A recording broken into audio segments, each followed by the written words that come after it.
Welcome, everyone. Welcome to Coach's Corner tonight. We got a little change up on episodes just because we couldn't get some guests that we were hoping to get. But the great part is we have Viscount Tristan again and Sir Bari. The interesting part is you get to sit here and listen to three people nursing injuries and essentially had a lot of lifetime of it through a number of sports, actually. So I think hopefully tonight's a great episode. There'll be, I will tell you straight out that you may or may not agree with everything that is said here tonight.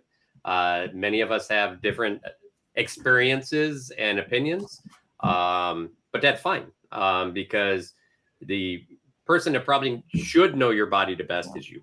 So you need to make the decisions for yourself.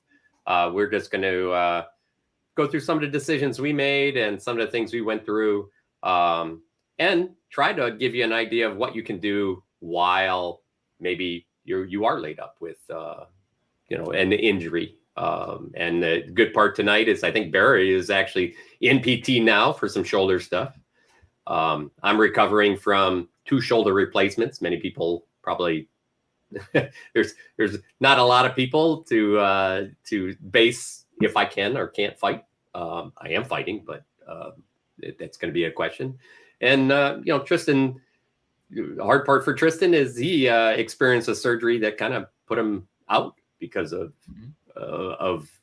what happened in the surgery itself. So we're going to talk about all those things because those are some of our experiences. And please, if you have some experience, share them because we want to talk about them too. I think that the big piece is we're going to share some of the experiences we had with injury, what we maybe did about them, and how we trained through them or how mentally we got through it all together. So I think those are all really important things.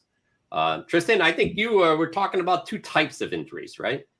That's correct. And before we start, I want to couch this in saying that not only are we going to talk about what happens when you are the one injured, but also when somebody calls on you that needs help. Like, I don't know what to do. What do you recommend? And this is for mentors, coaches, more experienced fighters. And I guarantee you, if you fight long enough, eventually you will be present when somebody injures themselves or they come to you and say, what should I do about this? I don't know what to do. And I look up to you and I would like your opinion. So this happened to me. I think it's happened to almost every experienced fighter. They want some advice. They're not looking for a replacement for a doctor. And I want to also couch that with everything we're going to talk about tonight is not a replacement for actual medical advice from a professional. But sometimes things happen and you're there and you can be the voice of reason when nobody else knows either what to do or they're offering bad advice. And I will say too that no advice is better than bad advice. So at best, try to collect some good things to some good knowledge to share to people that are going through a problem. And that's kind of the theme of tonight's show is how to be a good advisor, how to coach somebody who's going through an issue. And this applies to yourself too. And that is the frame for the whole show. So yes, the categories that I thought about talking about tonight are things that happen when you're like right now, you just saw this happen, like somebody got injured and now it's like, what do I do about it? Maybe this is a housemate, maybe this is your fighting buddy, somebody from your fighting group. And now what do you do? There's no medical personnel on hand and you feel like you got to do something, immediately. And the second category is some people are dealing with a long-term kind of a chronic issue. Like my shoulder always hurts when I'm fighting, or my knee does, or my hip, or they got something going on that's an ongoing problem, but it's not so much that they want to go to the hospital or anything like that, but they're wondering, okay, what can I do about this? So I think we'll tackle the short-term issue first, because I think these are the most common. And the one that came to mind first is the rolled ankle, the twisted ankle, the sprain, the strain. Somebody steps in a hole, they step over a root or something happens and they roll their ankle. And the big one here is going to be identifying the level of severity of what just happened. And if you look at a spectrum, the low side is I just rolled it and I tweaked it. Your brain freaked out for a second, and now it's trying to figure out, okay, what happened? And you usually are very tender walking on it to sort of do some recon. And then the other end of the spectrum is you rolled it, maybe you broke the ankle, or you caused a strain or a sprain. Now, I know everybody's heard the term strain and sprain. Here's the difference in human language, i.e. no Latin terms or anything like that. A strain is muscle, like a muscle tear. And that's going to be a little higher up from the ankle. A sprain is tendon, or the ankle, the internal part of the ankle itself, like between the bones. And usually strains are slightly more common. They're lower level injury. Sprains a higher level injury, and that's when like the swelling really starts to hit. Is when you get that internal bone or tendon connection point strain or sprain. So how do you spot it? The first thing is to, of course, get off of it. If the moment you roll it, don't just keep blasting around through it. Step aside, give it a minute or two, and gently put some pressure on it and get the feedback from it. And this is where it comes into a good athlete can distinguish the difference between discomfort, pain, and then injury pain, like that screaming, oh my gosh, there's a knife stabbed through my ankle. That's indicates a higher level of injury than just, oh, okay, I got tweaked and it's kind of uncomfortable. And I think, boy, anybody who's done a woods battle, I'm sure has seen somebody that has twisted their ankle or rolled the ankle, or has experienced it themselves. So have you guys run into that at all, of, out on the fighting field and you step in a rut or something and seen somebody go down, or, things like that? Go ahead, Barry. I'm sure you've seen it a million times. Yeah, I was a couple of thoughts on this. One is on Tristan's point about identifying exactly what you have going on. I used to play a lot of basketball, not in any organized way, just down at the basketball courts. And basketball players roll their ankles all the time. And one time I rolled my ankle pretty badly. And the next day it really wasn't healing. And I noticed at one point that as I was touching different spots in the area, I pushed one spot in the leg and I got pain in a different part of the leg. Mm-hmm. And my mother actually worked as an x-ray technician. So she gave me some advice. She's like, that's usually a break. So it's one thing to think about, is like, as you're testing things, like if you're starting to, a lot of times if I hurt anything, I start pulling on things. And that's one thing I look for. Again, I'm not a medical professional. But one of the things I look for is if you're pulling on something or pushing or squeezing a little bit, you start off being very gentle. But if you hit one area and it hurts somewhere else, that's indicative of a bigger problem than just like a strain or a sprain or something like that. Mm-hmm. That's correct. Yeah, I would agree. I think here's a struggling point for any sport. And I listen to a lot of top athlete sports and endurance sports, a lot of ultramarathonists, and even farther than I ever thought an ultramarathonist would go. They experience these running sometimes after only 20, 30 miles. And they'll see swelling in their ankles. They'll see swelling in their knees. They'll possibly feel like they're a twist. Some of these people are running through trails up and down hills, elevation change. And so there's all kinds of slipping and footing problems.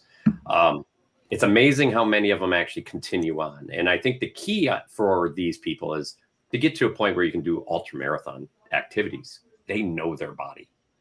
Mm-hmm. And they know that, hey, I felt this before. It's not, it's how my body reacts at this amount of mileage. I swell and then it goes away. Mm-hmm. Or I have to take in more salt, or I have to do something to make it go away in the next 20 miles. Right. And the way you get there is you have to practice discipline of understanding your body and control of your body. And I think that's where a lot of times we lose it. And I think that's the key, is that we have to listen to our body. But if we're in an adrenaline state, we don't actually really listen to our body at that point. Mm-hmm. And so sometimes you have to stop and let that adrenaline come down before you're like, all right, my ankle's not hurting as much anymore. I don't think it's a tear or a break.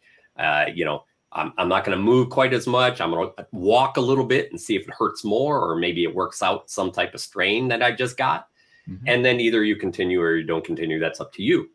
And then, you see how it feels. You do your normal, try to get inflammation down. You do those normal things. And if that doesn't go away after, some period of time, then you really do want to go look at some medical help. And that's a whole different ball of wax. Now, medical help could be somebody you trust that knows what you do and knows you, or it could be just some doctor.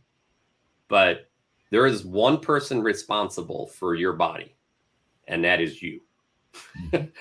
Because realistically, your job is to know your body better than anyone else. Mm-hmm. These people are providing you information. And remember that if I train to be a surgeon, you know what I'm going to first tell you? You need surgery. Mm-hmm. Because that's my discipline. If I'm trained to be a massage therapist, I'm going to say, hey, let's massage it first. That's fine too. And I've gotten benefits from both sides, but it was my decision. I always think the solution is give up your weapons form and pick up spear. That's the solution to all problems. Yeah. And by the way, what we're talking about also applies to knees. When people get their knee twisted, or they get it a little hyperextended or tweaked, or all kinds of nomenclature to describe, something's wrong with my knee.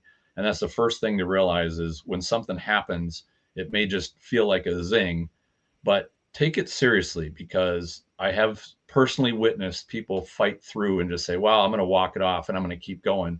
And they walk themselves fight themselves right into knee surgery, like a full on, heavy duty. We got to go in and really fix this thing. And I think that's, like we talk about with all fighting, most of it's mental. A lot of this is going to be mental, because you do have any athletes like this, whether they're, a diver or a runner or a tennis player or whatever, they want to compete. And SCA fighters are no different. You don't want to think of yourself like a candy ass that the minute they feel a little uncomfortable, they're off, in the shade drinking margaritas and with their feet up.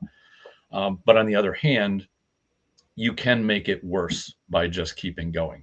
And you're going to be the best one to make that judgment. However, realize that your own, and I've been guilty of this myself, your own competitive nature can actually work against good reasoning.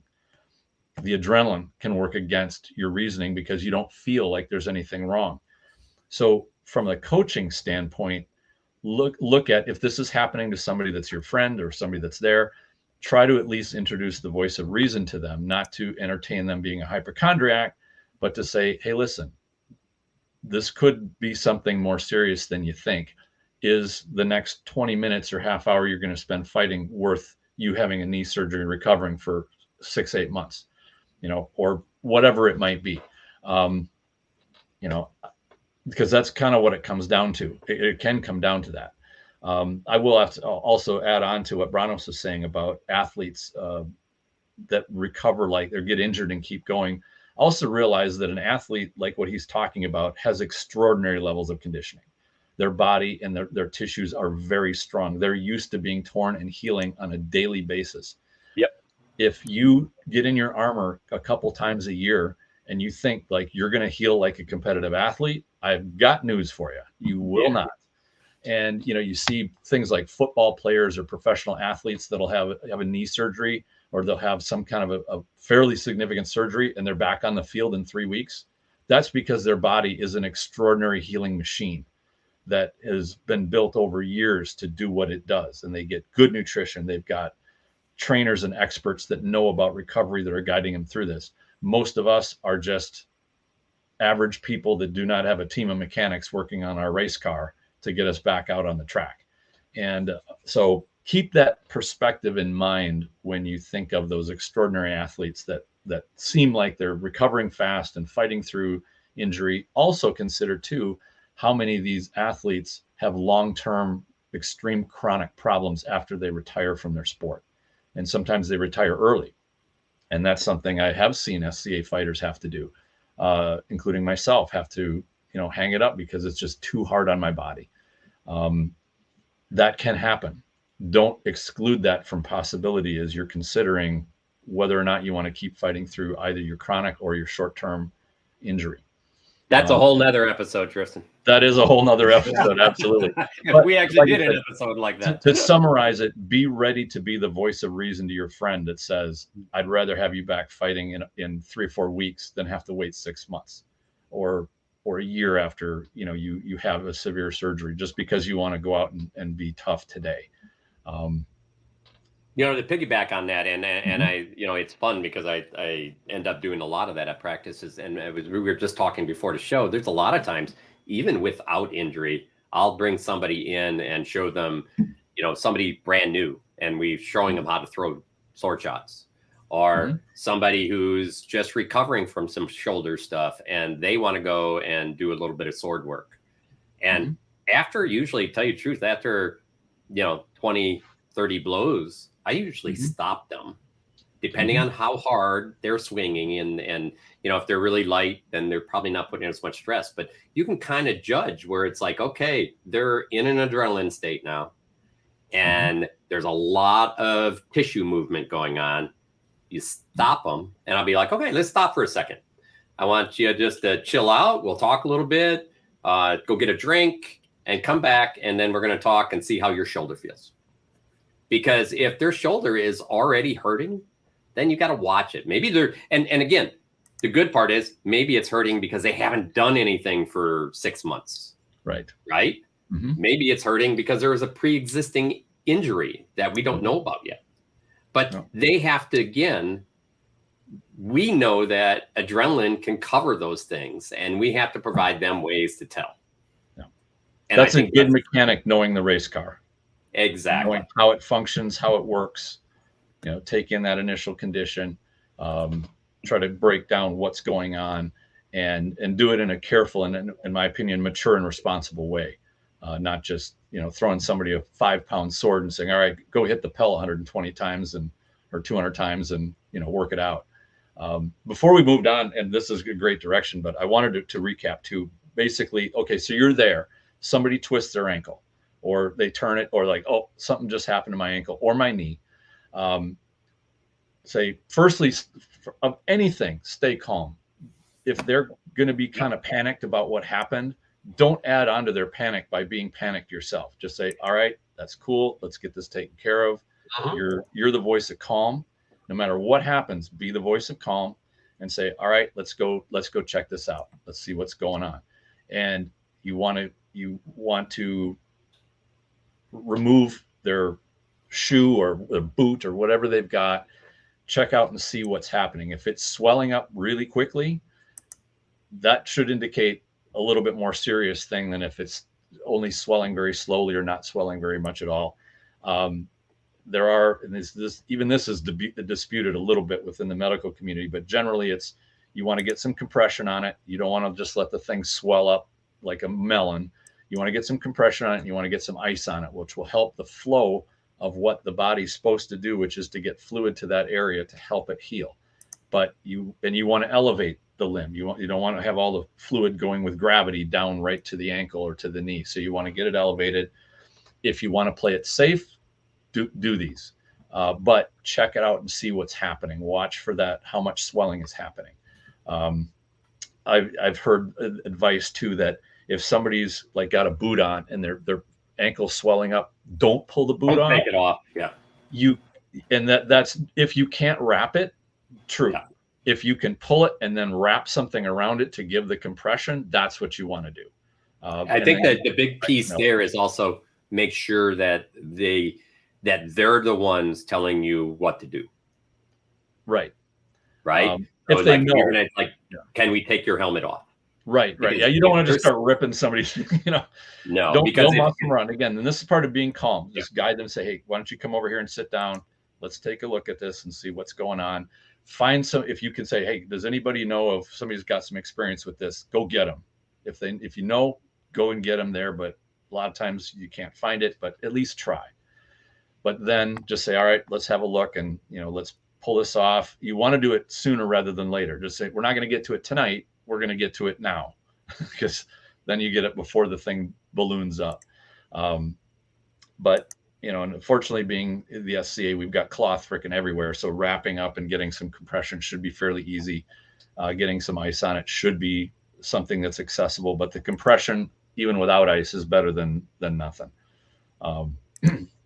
And the same thing holds true with a knee. Don't start playing with bending it. No. For them, just let it sit. And if it comes to have them try to bend it a little bit and just play with it, very gently and very small movements first, just to do some information gathering about what may be going on there. And again, it's all about consent. They should be the ones bending their knee, not you. Exactly. Yep. And that's it's all of that. Ultimately, really, what you should be doing, unless you have a medical personnel there, is prepping somebody to take somebody to drive them to the hospital and do that kind of thing, or contacting people they need to know. Yep. But one of the most challenging things is going to be dealing with that person who's like, I just get my boot on. I want to go back. Just like, you know what? How about just take a few minutes? Just take 5 minutes, 10 minutes. Let the adrenaline start to settle out of the system. Let whatever's happening, whether it's swelling or some kind of inflammation, let it start to play out. You can feel hot spots of tissue that's inflamed. Even if it's not swelling, you can feel a hot spot. Inflammation will be hot to the touch. And that can be kind of deceptive, because if you're out in 95-degree weather and everybody's hot, it can be difficult to detect. But just convey patience, convey slowing them down and letting them feel what's going on in their body. And also realize too, when you say, well, how does that feel? And somebody says, well, it's painful. There are a lot of people, and I learned this from my wife, who's pro in this, a lot of people that they don't have any classifications for pain. Either it hurts or it doesn't. But there's a lot in there between slight discomfort, moderate discomfort, mild pain, severe pain, extreme pain. And it's good to know along that spectrum what you are feeling. And the athletes who tend to get to know their bodies much better over time can start to articulate, well, I feel muscle tissue. The discomfort I feel is in the muscle tissue, or it's inside the joint, or it's behind the joint, or it feels like they can articulate in a more granular manner what exactly is wrong. That will help a professional start to narrow down what the source of the problem really is. So I wanted to cap up that elevate it, get some compression on joint twists, and get some ice on it, but get the person calmed and kind of in a state where they're not thinking competing, because that can be the big challenge. Well, and we're also in a space, right, where there is no rush to what we do. Correct. And sometimes usually your first 5 minutes, there's a lot of excitement, and you want to get back doing it, and you want to finish up a fight. But it's practice. Who wins a fight, right? There's no winning there, right? At Penzic, that's a whole different animal. Maybe you want to get back out there for your buddies or whatever. But again, there's a battle the next day, and you'll know more by the next day. And I think that's the important part to remember. And it's okay. The one thing we all have to remember is that we can't actually deny somebody from fighting. We can deny fighting them. All right. So describe the difference to those two. So if they want to go back out onto the field with their helmet and such, they have the right in the SCA to do that. We can't actually stop them. But we also have the right not to fight anyone we don't want to fight. Oh, that's true. Yeah, from a participant standpoint. Yeah, because somebody just posted the question, as a marshal, how much authority do we have to tell somebody they need to stop? Exactly. And that can be kind of sticky. But, marshals are not physicians. We can't pretend to be, should not pretend to be. But I will say, too, if you are a marshal, or even just a concerned person, maybe this is your friend, you can try to appeal to them. Try to spend a moment and talk some sense into them, and impress upon them, what could possibly happen in terms of longer term injury. To me, that's like a duty that we all have to each other to kind of watch out for one another. Hey, there's another question here, and I thought it was a good one because I actually see this used a lot more now. So it's super good. Hey, and Barry, do you use? Did they have you using any KT tape? No, I'll say this about KT tape. I do. Some people like it, but I do think it's something you have to know what you're doing. I mean, you know, if a physical therapist prescribes some KT tape for you, or if you know maybe you look up something online. Like I don't think KT tape is something that you can just sort of strap on and figure it out on your own. I've never personally had any luck with it. I did one time when I was in college. For anyone that doesn't know me, I was actually a collegiate distance runner. Oh God, when I used to be able to run, I can't run anymore. But I even had like one injury where like they were going to be able to solve the whole thing with tape. It was right before KT tape had come out. Back then, it was just athletic tape that we would use. And it was my senior year, and they're going to get me back on the track. And then, unfortunately, I was allergic to I had an allergic reaction to the tape, and so that was the end of my college career, actually. But some people try it, some people like it. I see it at the Olympics, so I'm assuming it's not just a fad. I mean, you know, it's not like the Noxema we used to put on our noses at the beach for exactly 1 year in the 80s, and then we realized it was kind of stupid. But I mean, it seems like it's still around. So yeah, that's my thoughts on KT tape. Hey, I have a quick thought since I've got the microphone here on the rolled ankles, and something I was going to say. Something I think that everybody should hear about how to avoid some of this is, I guess, two things I want to say. One is a marshal should inspect the field for any bad problems, and really anyone should inspect the field. But I'm saying this to anyone that advocate for themselves or for future marshals, or if you're just the most experienced person in practice. I ran one event once, and I remember I was setting up the field. It was on someone's farm we'd never been on before, and the grass was kind of tall. And I took my time doing it, and people were even harassing me about it because they thought I was spending too much time.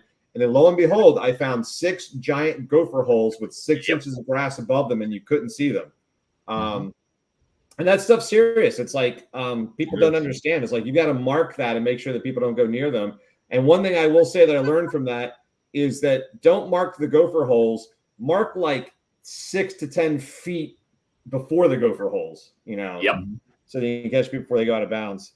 And then the other thought on that was we talked about this a little bit before we started the show, but something like a woods battle, you really can't avoid bad footing in a woods battle. But what you need to do is recognize that you're fighting in bad footing and slow yourself down. We had a woods battle recently preparing for Penzic. I know the mid always says that the East fights in the woods all the time, and that's why we do so well in the woods at Penzic. But this one particular time, we did actually fight in the woods. We're very scared of the mid this year.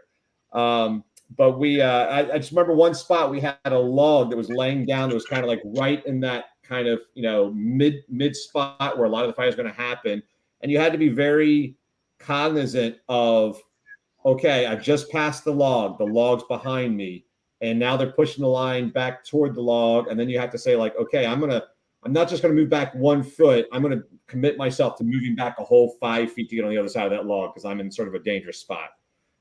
We talked about that among ourselves, that sometimes it seems like older people don't roll their ankles as much, and that's because we've kind of learned from experience. We kind of don't push as hard.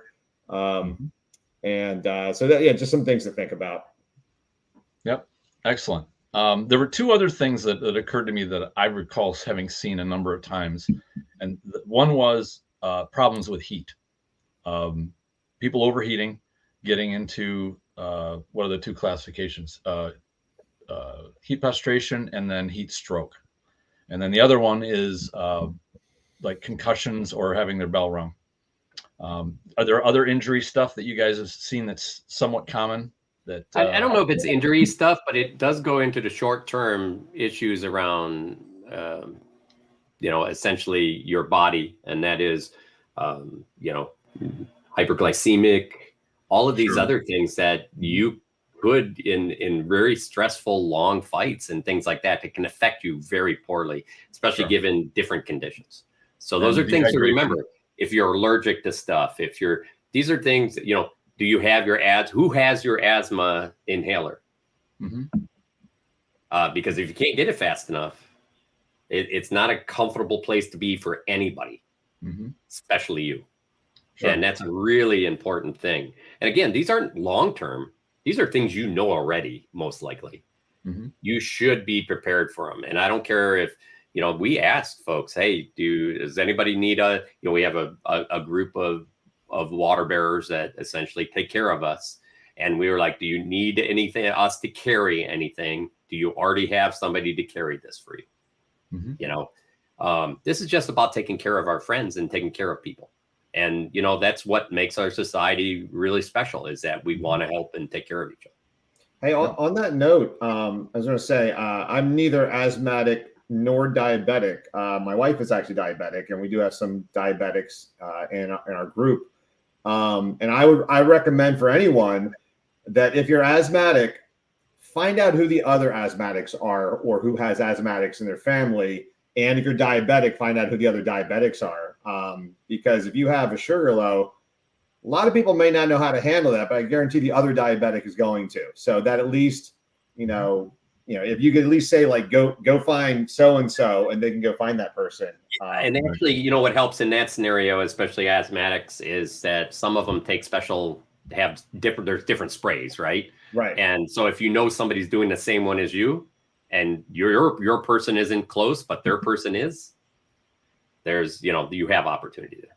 Yeah. I was at an event once where somebody's son was an asthmatic and they didn't have their inhaler, and person came up to me, and we eventually did a little, chain, and we pulled someone out of court who had an inhaler, and they're able to take care of that.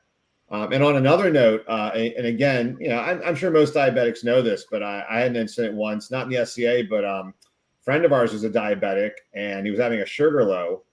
And so they sent someone to go get a soda, and the person came back with a Diet Coke, because that's the soda he always saw him drinking.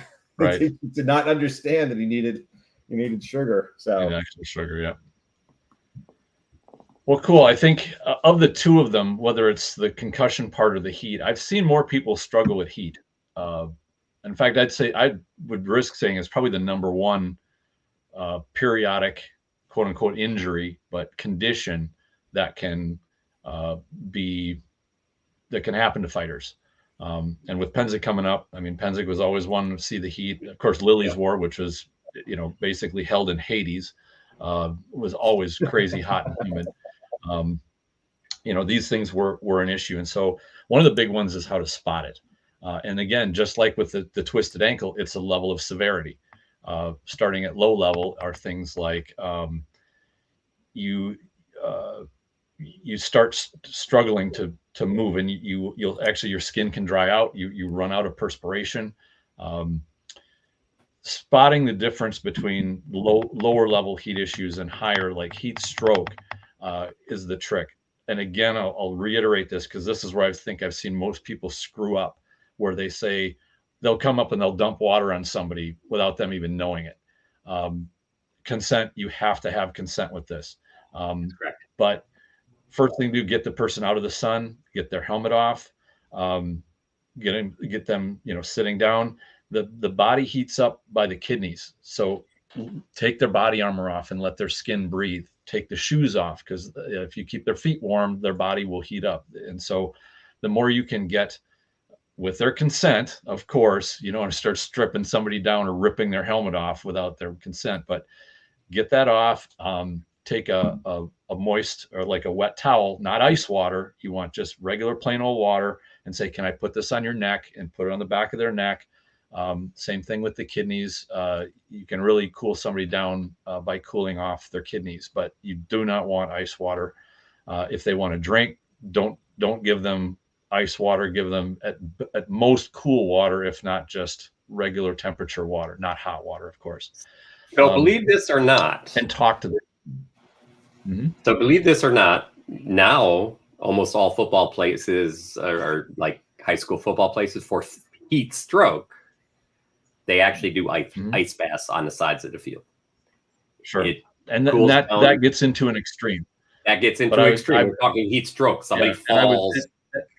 And usually they have a professional administer that and determine this is what needs to happen. You'd be surprised. Nowadays, the professionals are saying the faster you get them in the ice bath, the better. Okay. So that they're could actually be some new information, but yeah, no, where there's I've some seen great it go wrong articles. is where somebody comes up with a bucket of ice water and they just dump it on somebody's neck who doesn't know it's different. coming. So you can't shock people.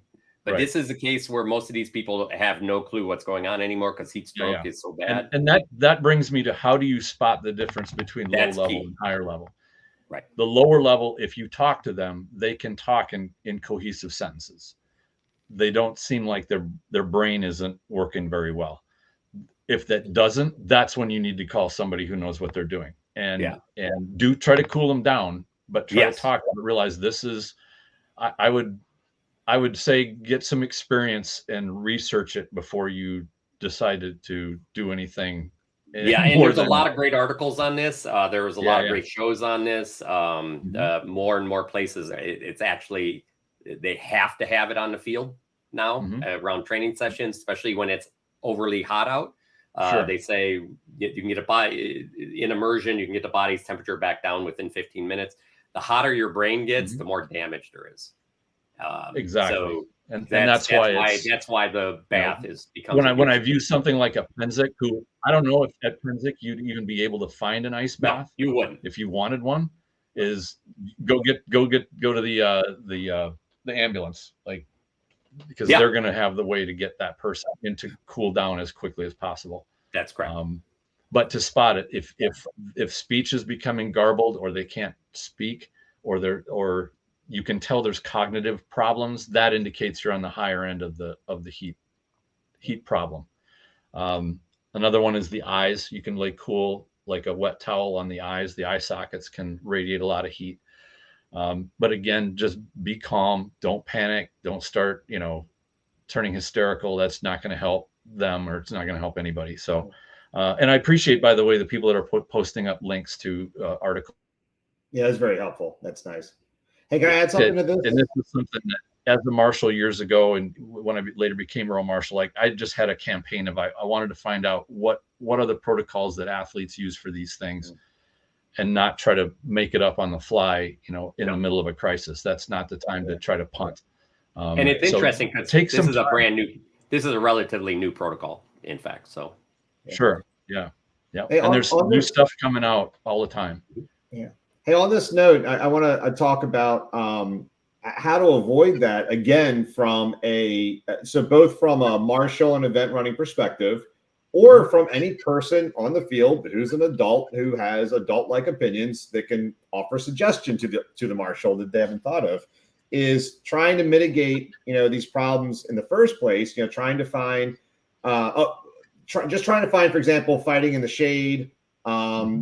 Taking water breaks. Atlanta actually had a committee put together a couple of years ago to basically come up with a protocol for ways to handle problems with heat.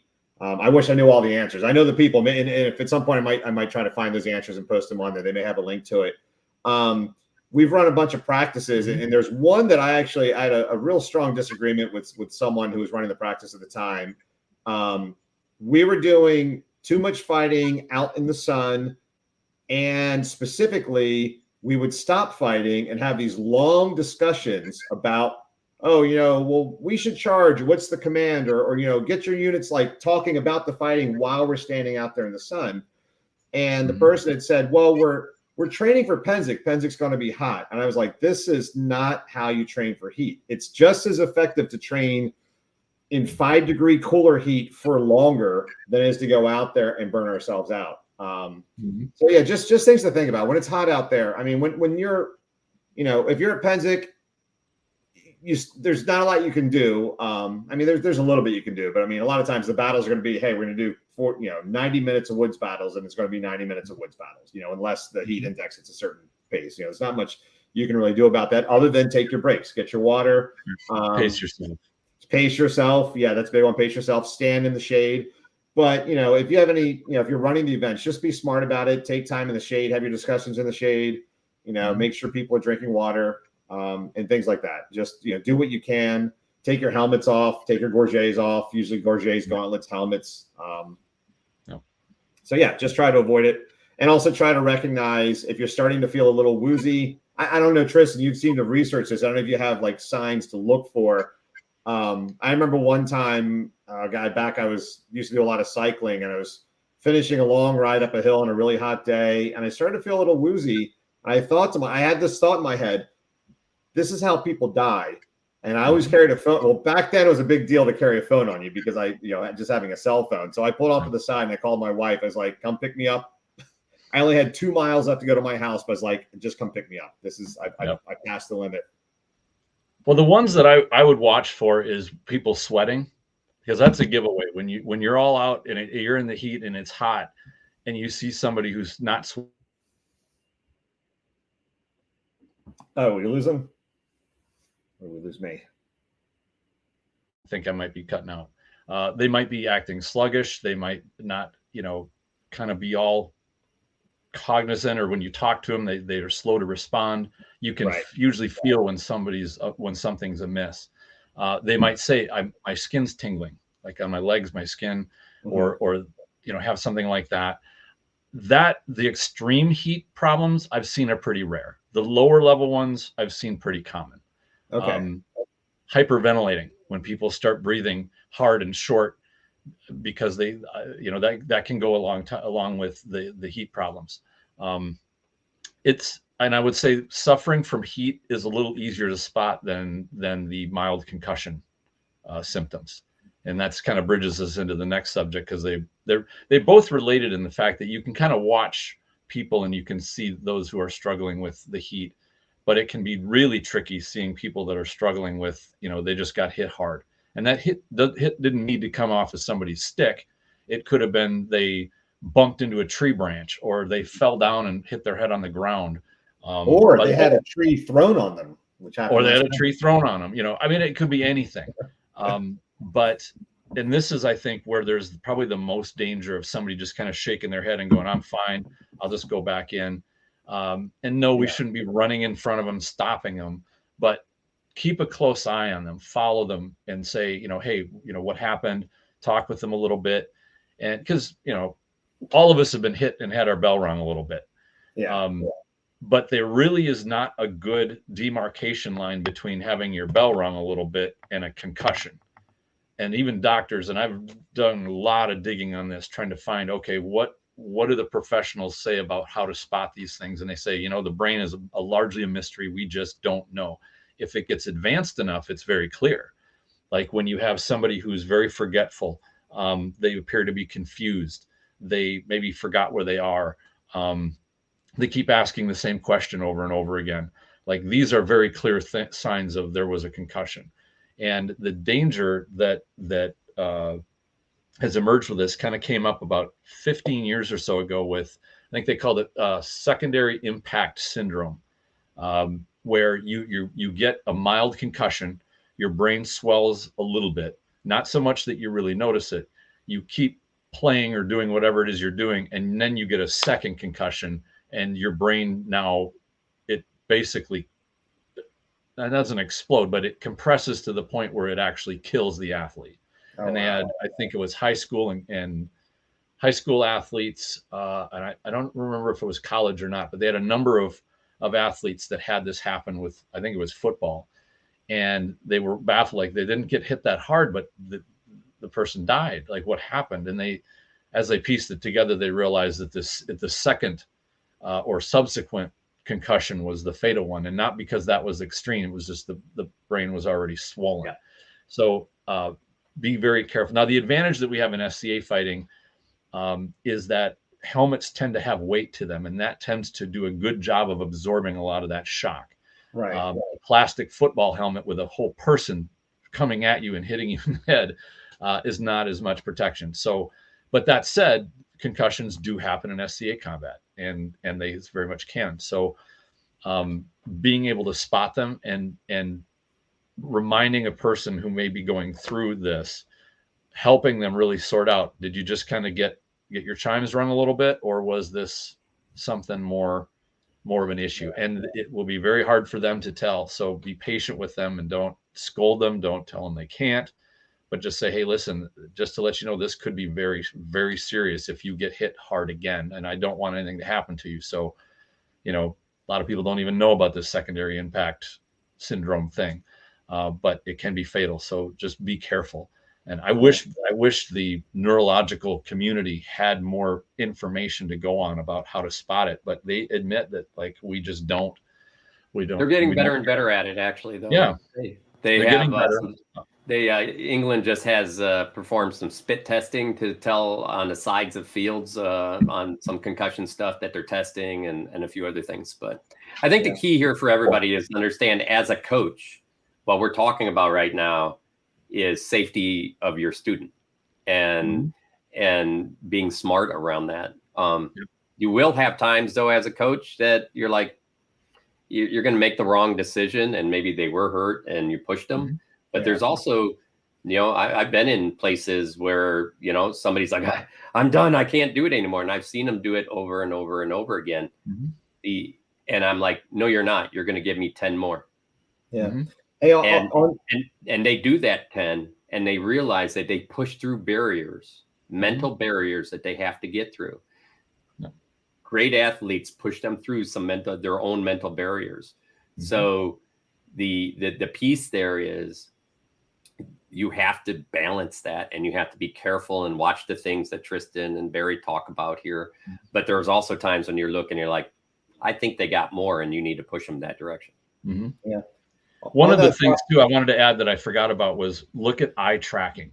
So if you have somebody that's gotten their bell rung, and you put your finger in front of them and you see their eyes aren't quite tracking your finger, that can be an indicator that there's an issue. So no, you're not a doctor replacing a doctor's diagnosis, but in lieu of anything better, at least try to figure out what may be going on, and be able to tell them, like, listen, I don't think your eyes are tracking very well, just to let you know. And if not, I mean, it doesn't hurt anybody to hang out for 5-10 minutes, kind of feel what's going on in their body or their head, and just say, all right, you make the call. If you think that you're good, you talk to them and they sound completely normal, like, all right, well, let's go. So yeah. And say on that thought, again, on the prevention side of things, you can help foster a culture in your own practices and your events and stuff of, you don't always have to hit people as hard as you can hit them. So if I'm fighting and I see Tristan, if I'm in a melee and I see Tristan has no way of defending me, I'll give him that nice 5 out of 10 smack to the back of the head, and at least give him a chance to say, like, that's good enough for me. I've seen some people that just really wail on people, and we've had to pull them aside and say, look, you don't need to do that. Like, this is a real thing. And another example is we had a person in our local practice that, for whatever reason, really wanted to make a nice heavy one-handed mace. And I actually fought with him with it once, and it rung my bell a couple of times. And I told him, and I made it clear to everyone else in practice, I said, look, technically that's a legal weapon. I will never fight you with that again. Yep. I'm not going to get hit in the head with that thing ever again, unless I see you in a tournament, and the only way to get past you is to go through you, and I'm going to do my best to make sure you don't hit me with it. But yeah, I recommend against that stuff. So yeah, just foster a culture of letting people know. So on two things, like I just read a thread where we're talking about, people need to learn more about generating power, and people don't hit hard enough, and knights, teaching their squires power generation. That's fine. But then we have the other side of it is we don't always need to hit everyone as hard as possible. We need to understand where the differences are. Exactly. Yep. Yeah. Totally. So we're about 45 minutes in. I think we covered a lot of the quick injury stuff. Does any of the listeners here have anything that they've seen or would like to know about before we jump on to talking about more of the chronic stuff? I like how many people we have on tonight, and it's cool to get everybody's input. So, and we want to make sure not to miss anything. So if you have any suggestions or anything that pops to your head, feel free to toss into the chat, and we can discuss that. But yeah, we'll keep an eye on that. But the next one we wanted to talk with, and we can jump back if somebody comes on with something. So that's the nice thing about running the show, is we can run it however we want to. But we want to talk about the chronic pain, or the, how do I work through an injury that's lingering, or maybe it's always been with you, and you find that it somehow limits your ability to fight, or you have to kind of work around it. Brannos, do you want to start out with this one? I know you train a lot of people that have come to you with having things they have to work around. Well, and I think everybody in their own way has things they have to work around. Everybody has limitations, and that could be anything from breathing to, I've been around people that have heart limitations, and those are scary. There's then there's time and how that limits us, and so there's lots of limitations. I think, again, it's understanding your limitations, pushing your limitations to make sure that either it's a true limitation or it's not a mental limitation. In other words, we may and this is very common, you set artificial limitations, and there's spaces where people with amazing handicaps do amazing things that I don't think I could do. And I've seen people even like that at Penzic. So, and I've had trained with people here that have had, birth defect issues and things, and they do amazing things. It doesn't mean that everybody can, but they have figured out what they can do because the drive for them has been the biggest piece. So they drove themselves. They figured out what they can and can't do. And I think that's the critical part here, is that we understand what we can and can't do with our limitations. I'll give you, I'm sure you guys all know, and that, I have two, I should have put my pictures out there of my artificial shoulders. And if you want to go out on the internet and read, there's not a lot around sports and artificial shoulders. In fact, my first doctor, who had done a surgery on me right prior to telling me I had no cartilage left, basically told me, I had three options, and one was, pain meds until it just hurts too much and I can't do nothing. No pain meds until it hurts too much and I can't do nothing. I have to get a replacement, or just get the replacement. And that was a hard pill to swallow. And I said, okay, well, what can I do after this? And he's like, well, hopefully you can button your shirt and you can, raise your arm a little bit. And I'm like, whoa, that's, he's like, we're in a different ballpark, Doc. That's not what I want to, that's not the ballpark I want to be in. No. And we'll go right into, another, health scenario, and that is mental health was not good at that point. I went to 2-3 other doctors, and I knew my mother's doctor did a very good job on her. And I went to another doctor. We went through all the alternative medicines, which was interesting, including stuff that wasn't passed yet for, there's lots of, believe me, I went down a long road with this for 10 plus years. And there's, the same stuff they inject knees with isn't actually, it does the same thing for your shoulder sometimes, but it's not passed by the FDA. So, he's like, well, here's the deal. I can give you that. You have to pay for it, which actually was cheaper than I thought. But if you grow chicken feathers, I get to document it in the medical journals.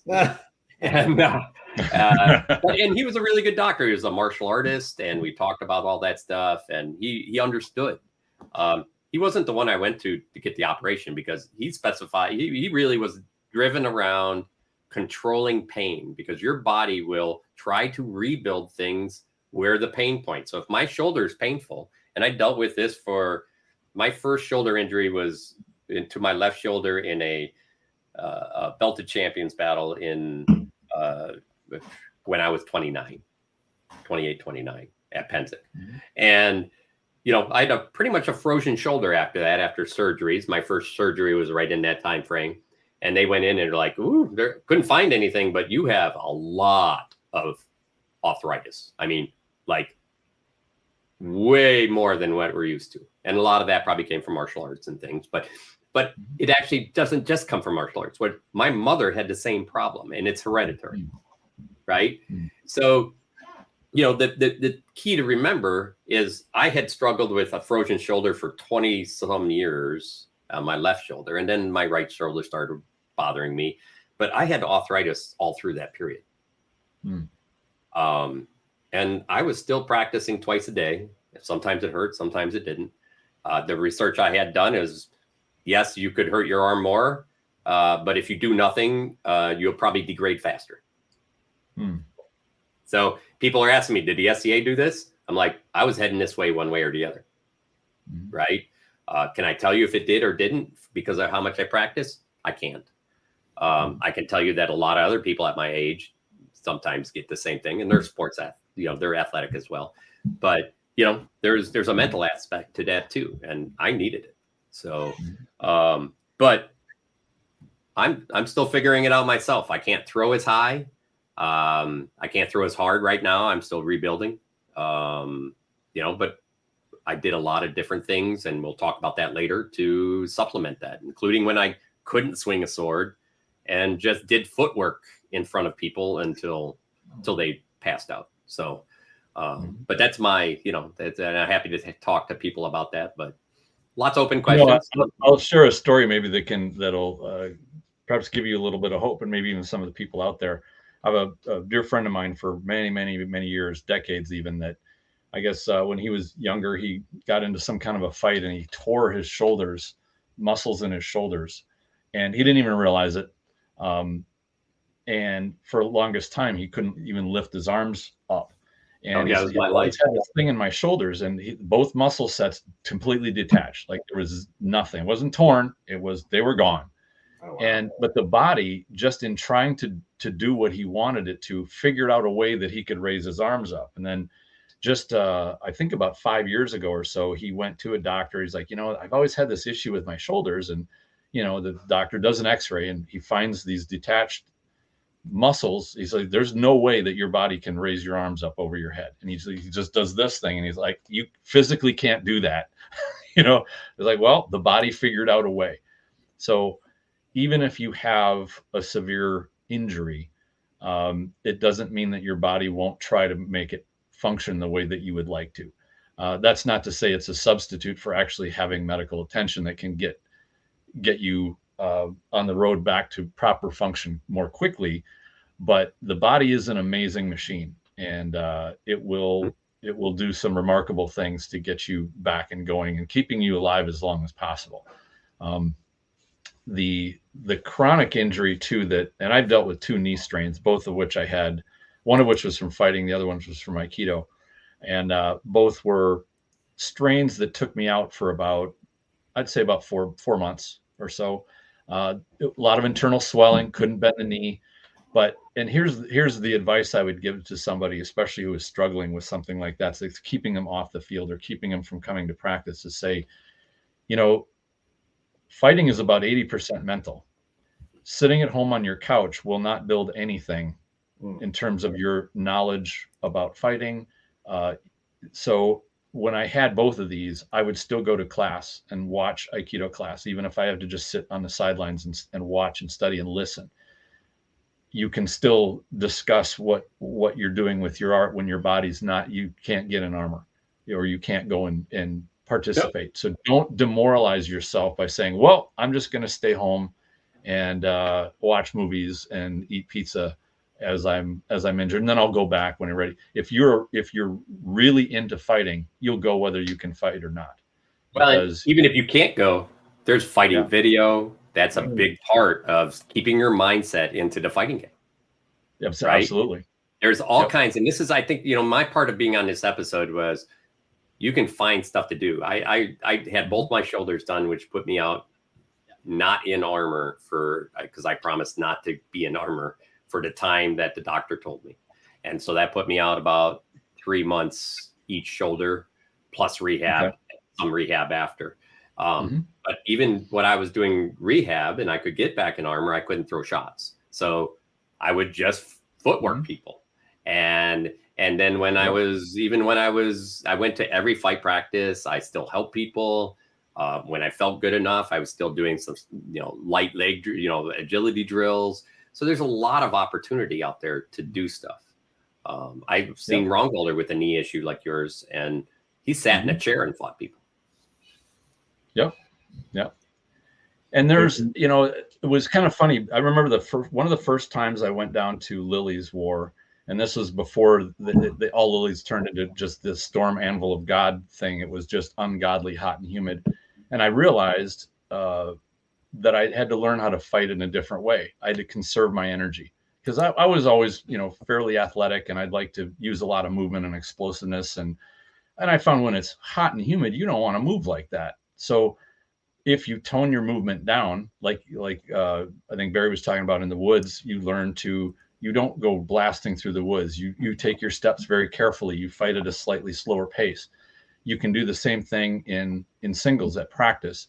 You guard how you move your body to protect it.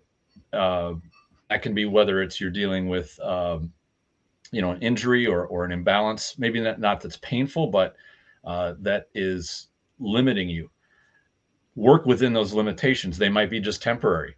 I used to go into practices thinking like, I'm going to fight and I'm going to pretend like I'm completely exhausted. Like I've just been fighting for 3 hours and now I've got to fight smart, not hard, so that I could really focus on the efficiency part, not on the athleticism or the, going harder, faster, or trying to, do the things I can't do when I'm super hot or super exhausted, learning that different type of fight. So these are some ways to work around kind of the milder to lower level chronic or ongoing pains or injuries, limitations. Does that make sense? Yeah, no, I think so. Absolutely. I'm gonna say for myself, so some of the things you guys talked about. Now, again, this is you're either going to practice and you have an injury, like Brannos came off the surgeries or whatever, you had your knee problems. You also have, like what I'm dealing with right now is something to watch out for, is I have a chronic shoulder problem. Both shoulders really, but it's really more the right shoulder. And I've had this for 10 years now. And even this is something I've had like a long time ago, pretty much ongoing my whole life. But I noticed recently that it's slowly getting worse and worse and worse each practice. Very slowly, but I'm noticing where I am now is different than where I was, 3 months ago. So I've decided I'm going to take some time off with my right shoulder. So some things you can do, like Brannos talked about, is just work on footwork. So I did one. It was actually a great drill. One of my friends wanted to work on thrusting. So I said, how about this? You only throw thrust. I'll only do defense. And we ran all around that gym. And I was amazed at like what a great workout I got, but also how much I thought I improved my footwork in just that one practice. So that's one of the things we'll do. I do think when you do stuff like that, you have to kind of come up with a game or parameter that you give yourself. Absolutely. So another one I'll do is I'll work on just defense. Now, some of the guys I practice with, once they figure that, whether I tell them or not, they can kick my butt if I'm just focusing on defense. So then I might have to say, okay, I'm just going to work on defense. How about you can only throw these 2 shots at me?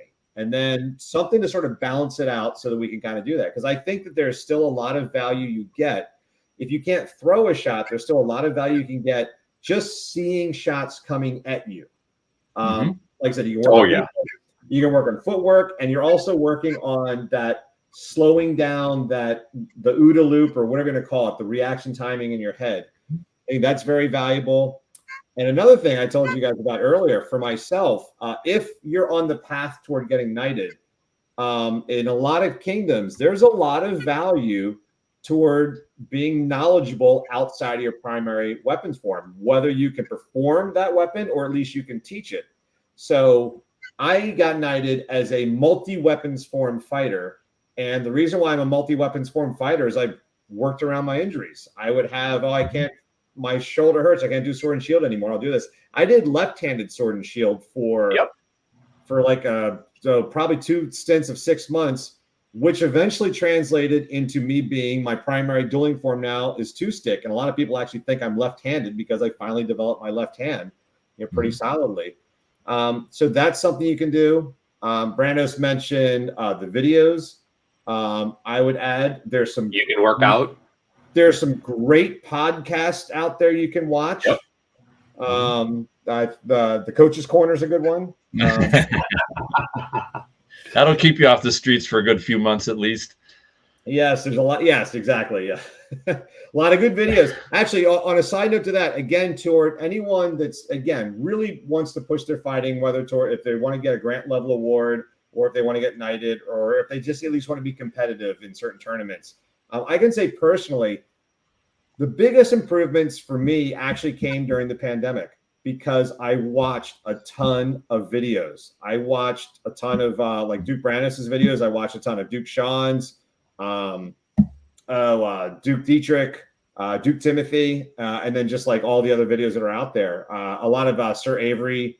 Now I think it's a very close call is what he calls himself as opposed to Avery Alex, but YouTube channel. He's the one that does the watch a fight and they'll do like 10 minutes of like going back and forth and doing slow motion, talking about the forums. Oh, I learned so much. I learned so much watching all that stuff. And that translates to just being a better fighter and a better teacher. Yeah, I think that translates, it's funny because you talk about, what people look for.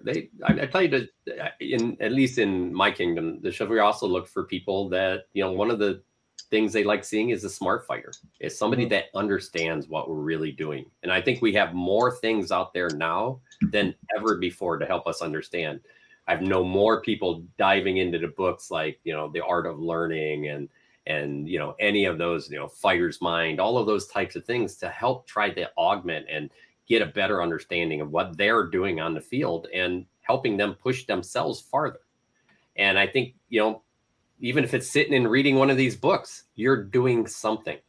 Take that fight practice time. If you're laid up and you can't leave the house, take that fight practice time and read a book, And I think, there's a lot of coaching methods to help you through those. If you have a coach or not, ask a friend, ask us, any one of us. And Tristan just had a great conversation with somebody on the Coach's Corner discussion page. And, we are happy to give you ideas to try to help you keep moving on, maybe in a really hard mental time when you're hurt and wondering if you can even come back.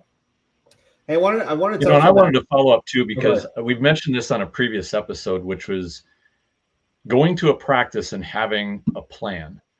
I always struggled when I was a younger fighter I just go and I would go spar. I just pick up whatever weapon I felt like at the time, be like, all right, let's just go learn.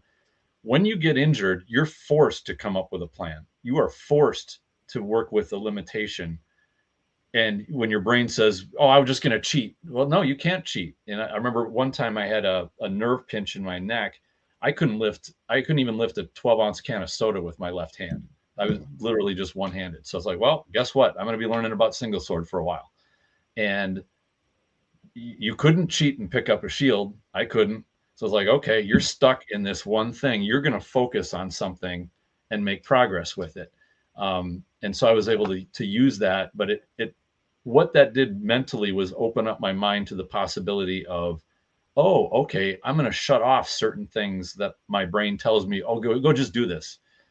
This will be your success, right? Don't win it, or don't try to be king of practice thing that Sean talks about, which is exactly this. It's say, no, I'm going to improve my foot. I'm going to win by how I move my feet.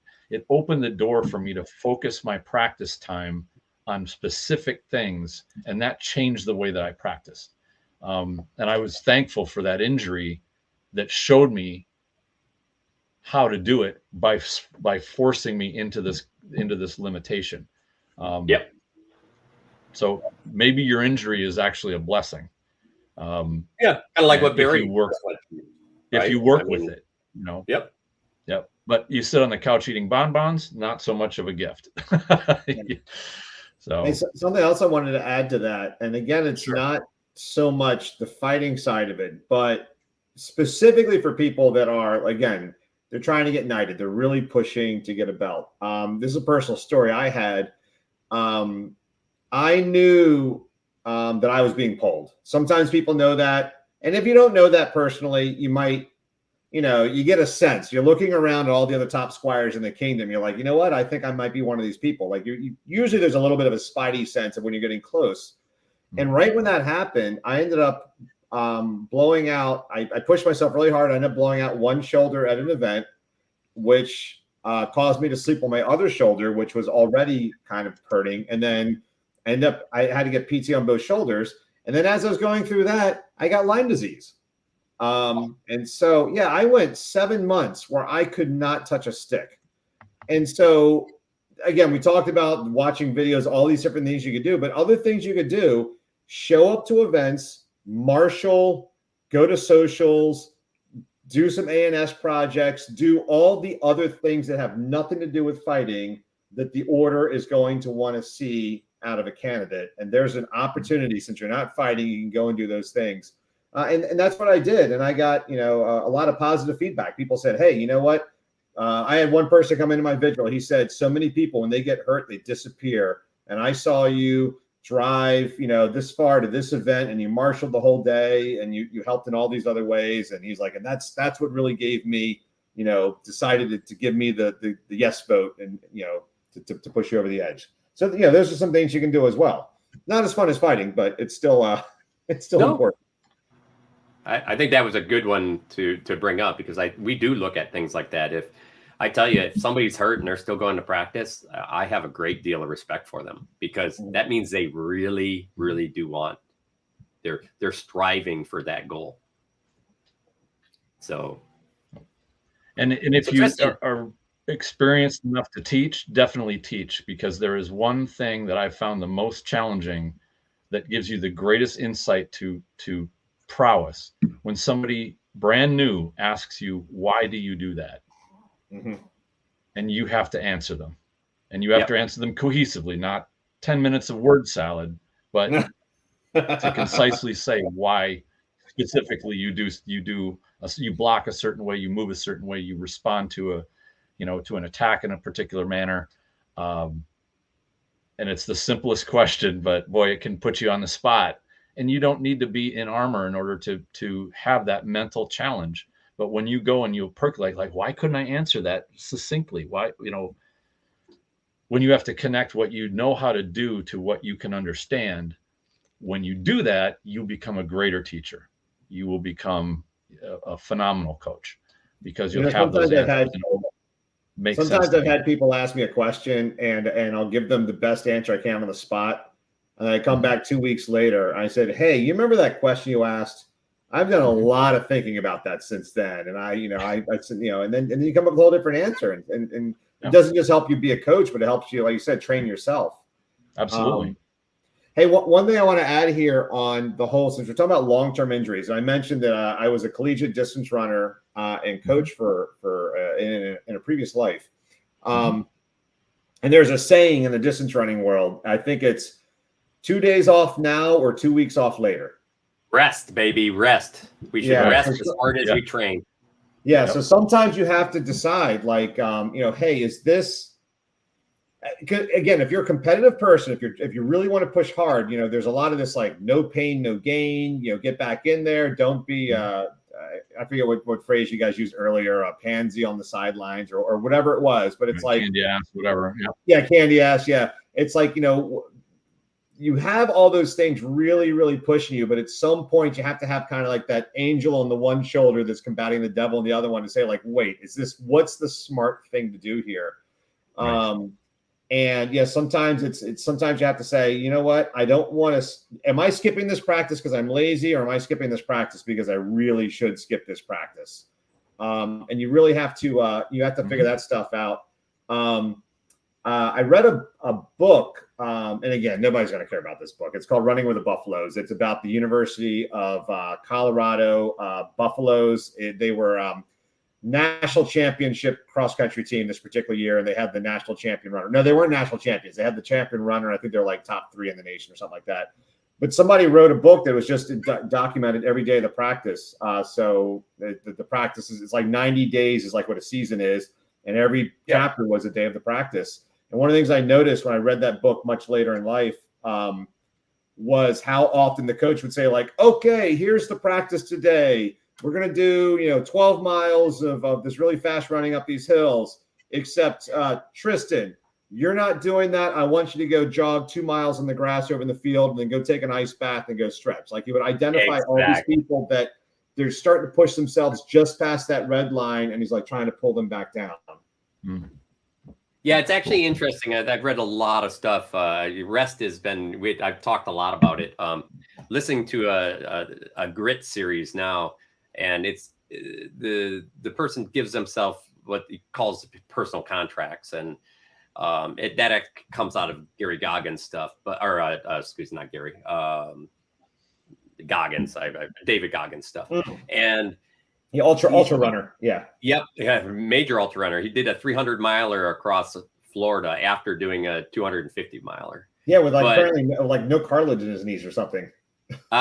No, his doctor screwed him up. He was not doing well, and he went in for surgery, cleanup surgery, and then he could barely walk for about a year. Oh wow! Until he got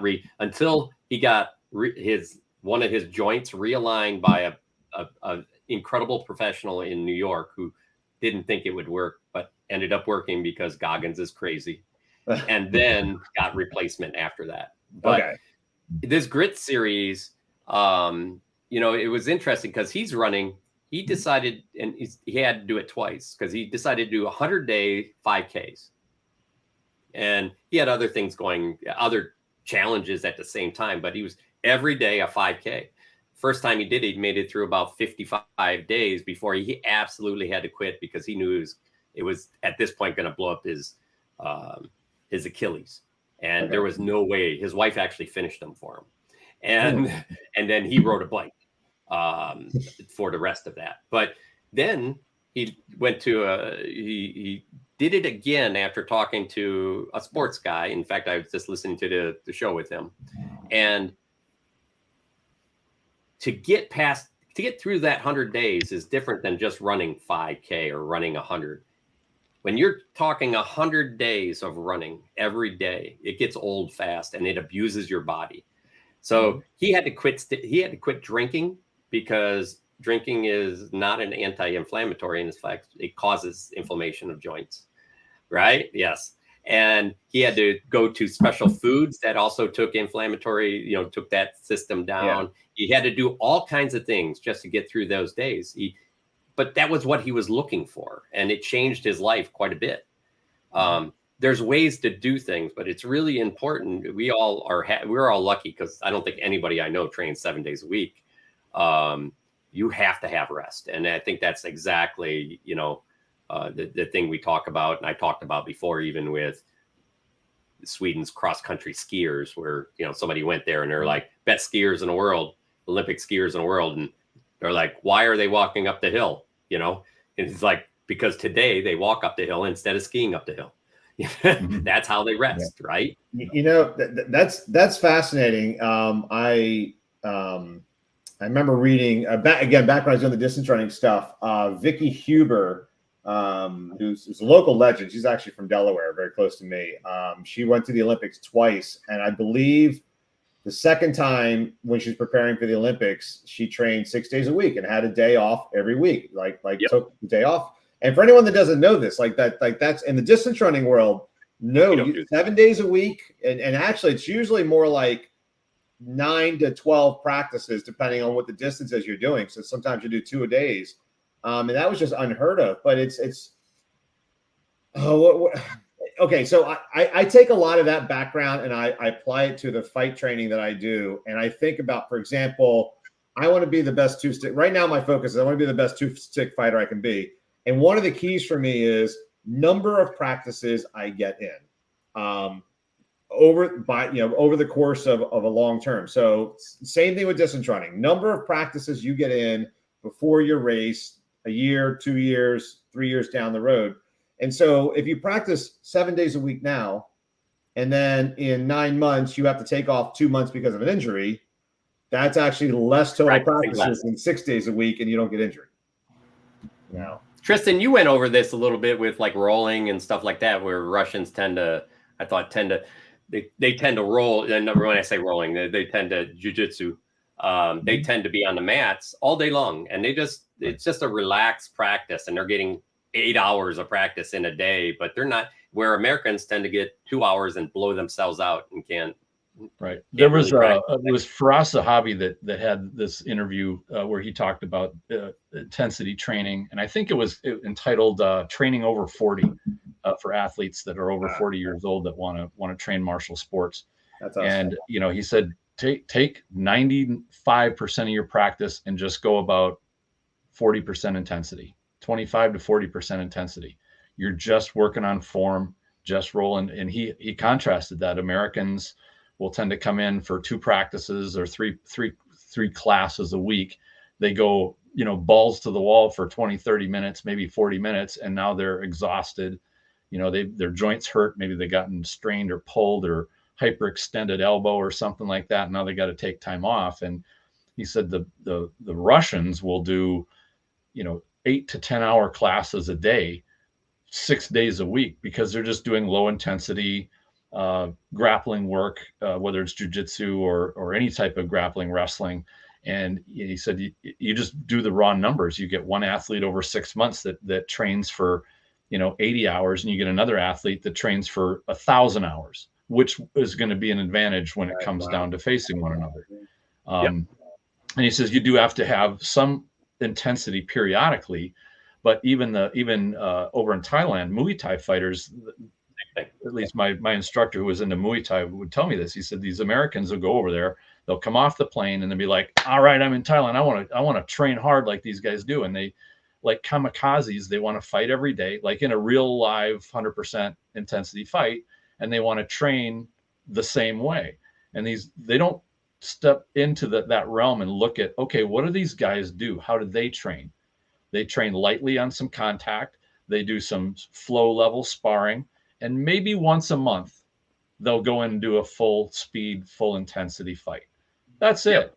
And they see these crazy Americans that get back on the plane after 10 days and they're basically hobbling out there on canes and in wheelchairs. And they just shake their heads like, okay, well, if that's what they wanted to do, we'll let them do it. But, if that's the Thailand Muay Thai experience, but that's not what the natives do, because the body doesn't operate that way. It doesn't recover fast enough. So, like Barry, same thing goes. You talk about more practices. My suggestion for more practices is more foam. Right? I was just going to ask if you guys use wiffle ball bats or anything like that. I use foam all the time. When my shoulders are a little sore, I use foam. Yeah. When you come back after your shoulder PT, use foam. They can use rattan. Who cares? You're getting hit in armor.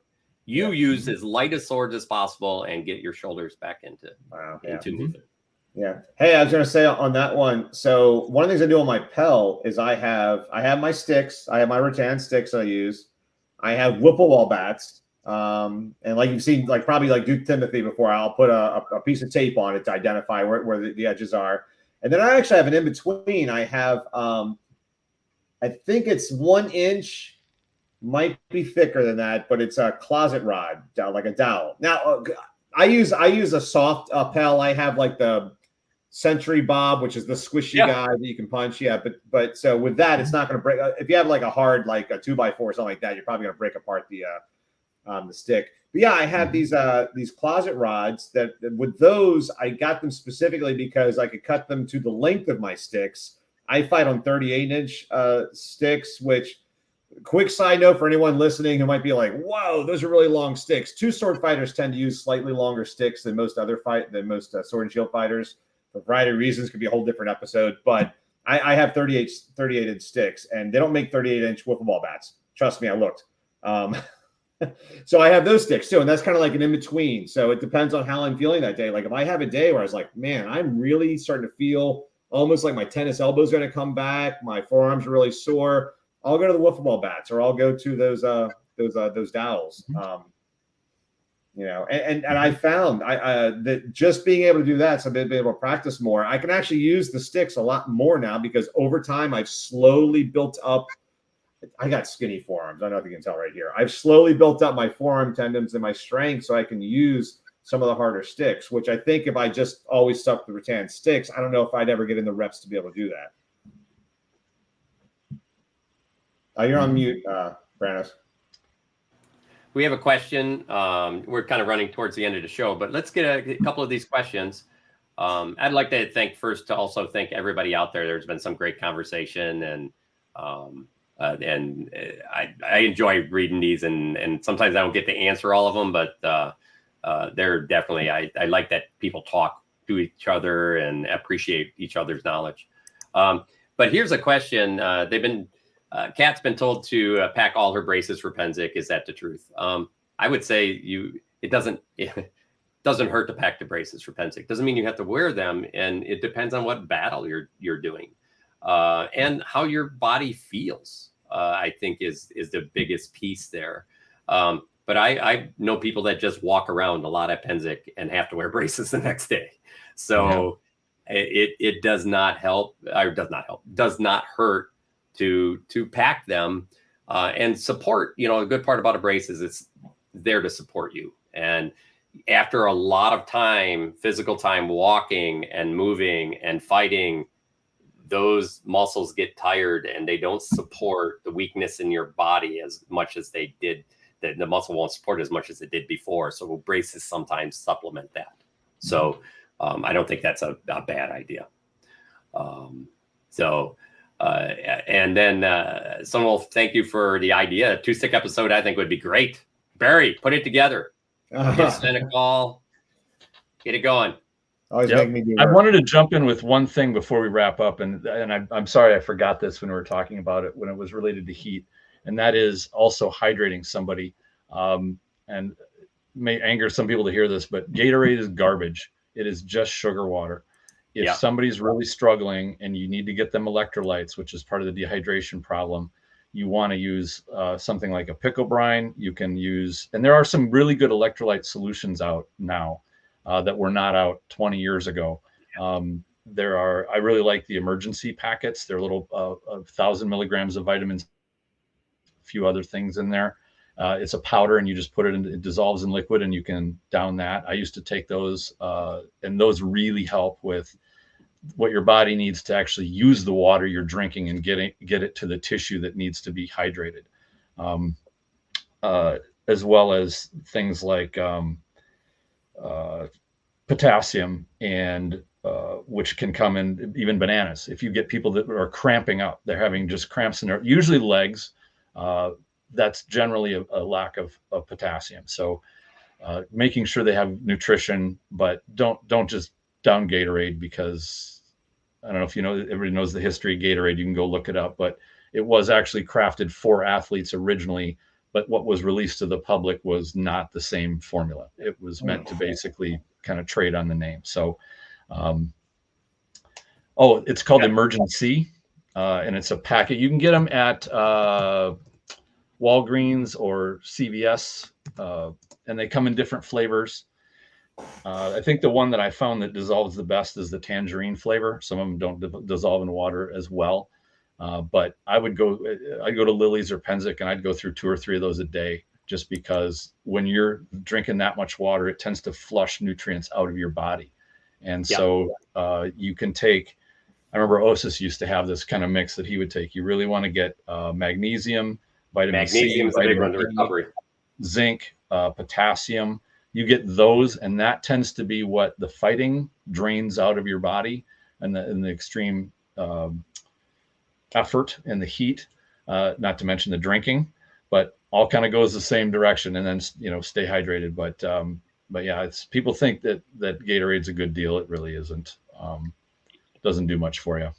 So, and there's also some if you struggle with energy, and be careful, you're going to be dehydrated. If you're a drinker and you're going to Penzic, happens all the time. You get dehydrated, and in the morning it's 10 times worse, and that could put you in a really bad spot.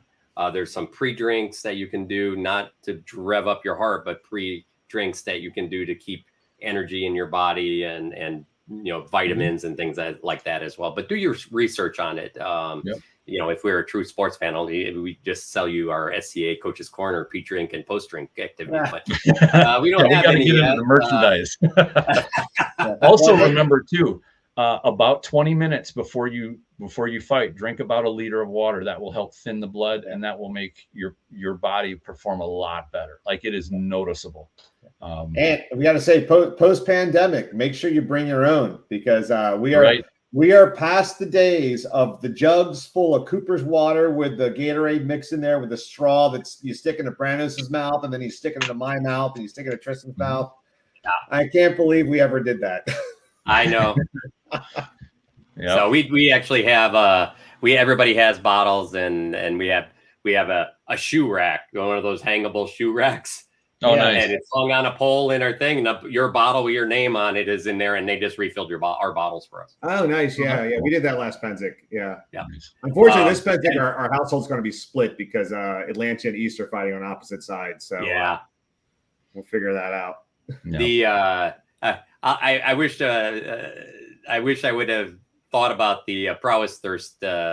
We have a commercial. Maybe next week or next time we're out, we'll throw up the Prowess Thirst commercial so everybody could hear it. I'll have to ask the person that did it. We do commercials at Penzic for our camp, and they're usually making fun of people and all of that kind of stuff. So I think we're getting kicked off the show, guys. I just started that because I always forget it. So thought I would toss that up there, but no, I personally would just want to thank everybody that's come into the chat and been so great in offering up, their comments and their questions, and just kind of have a fun feel of it.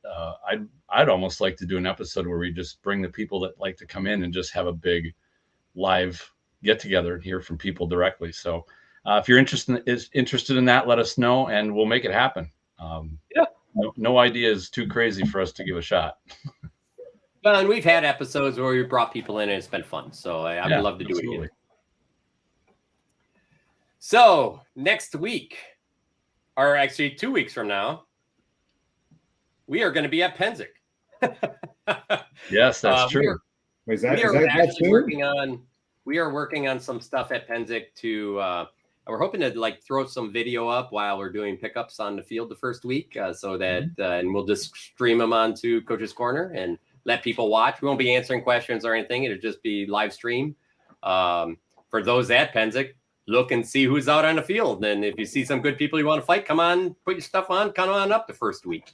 So I think it would be, hopefully we'll, Louis, His Royal Majesty in middle, and the coach here, and I'm sure Brendan is going to be, although he has a new job, he also coach here, who we sponsored kind of hey, let's get back out doing it from, doing it every day, and see where it goes. And so keep an eye. We'll try to get it going. If something does come up and we put something together for the 28th, we'll let everybody know as usual. But we hope we'll see a bunch of people at Penzic.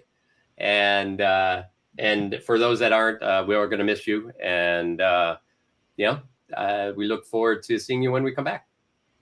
Yep. And I'd like to thank Sir Sigrid for being our producer tonight and keeping things going. It's nice to have your help. Thank you. All right. Well, everybody, have a great rest of the week and a wonderful weekend. Stay safe out there. Get your practice in, work out, do something fun. Don't forget to sweep the leg. Sweep the leg. That's right. No mercy. Always sweep the leg.